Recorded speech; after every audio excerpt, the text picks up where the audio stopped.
न हाम्रो यहाँको स्थानीय सरकारलाई चासो छ न वडा अध्यक्षलाई चासो छ।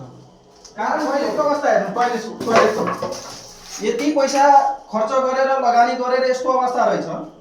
चौकीमा कचरा हेर्नु। नमस्ते नमस्कार, म दिनेश यादव, सन्यासी टाइम्सबाट सिराहा जिल्ला धनगढी माइनपा 8 का स्वास्थ्य चौकीमा हामी यहाँ आएको छौँ। भवन निर्माण भएर पनि अहिलेसम्म सञ्चालनमा आएका छैन। करिब 7 वर्ष भइसकेका छन् र अहिले पनि निर्माणमा नआएको कारणले आज हामी यहाँ आएको छौँ। हामी भित्रको समस्या हेराउनेछौँ र यहाँ के समस्या छ, अहिलेसम्म समाधान किन भएको छैन, सञ्चालनमा किन आएको छैन, के यहाँ पैसा लगानी गरेर भवन बनाएर अहिलेसम्म निर्माणमा नआएको, सञ्चालनमा नआएको कारण के हो। आज हामी यहाँ भित्र गएर हेराउनेछौँ यहाँको समस्या कस्तो छ, अवस्था कस्तो छ।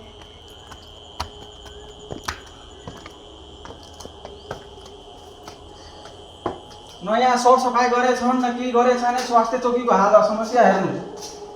यहाँ रक्सीको बोतल, गजा खाने अड्डा, रक्सी खाने अड्डा छन् यी।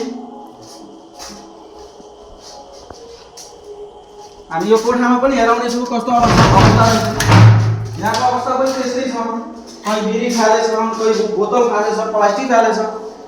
स्वास्थ्य चौकीको समस्या यस्तो छ। न जनप्रतिनिधिलाई चासो छ, न हाम्रो यहाँको स्थानीय सरकारलाई चासो छ, न वडा अध्यक्षलाई चासो छ। कारण के हो, समस्या उत्पन्न किन गरेका छन्। हेर्नुहोस् यो अवस्था, हेर्नुहोस् कस्तो रहेछ यहाँको अवस्था। करिब 7 वर्ष भइसकेका छन्। यो हेर्नु, टोयलेटको अवस्था हेर्नु, टोयलेटको यति पैसा खर्च गरेर लगानी गरेर यस्तो अवस्था रहेछ। यो समाधान कसले गर्ने। स्थानीय सरकार किन मौन छ। यो बजेट प्रत्येक साल यहाँ प्यासेन्जको अवस्था। स्वास्थ्य चौकीमा कचरा हेर्नु। यहाँ नभए पनि 50-60 लाख रुपियाँ खर्च गरेर यस्तो अवस्थामा छ। यो उल्लङ्घन किन, कानुन विपरीत काम किन गरेका छन्। अहिले सञ्चालनमा पनि आएको छैन र यो देवाल भत्किरहेछ।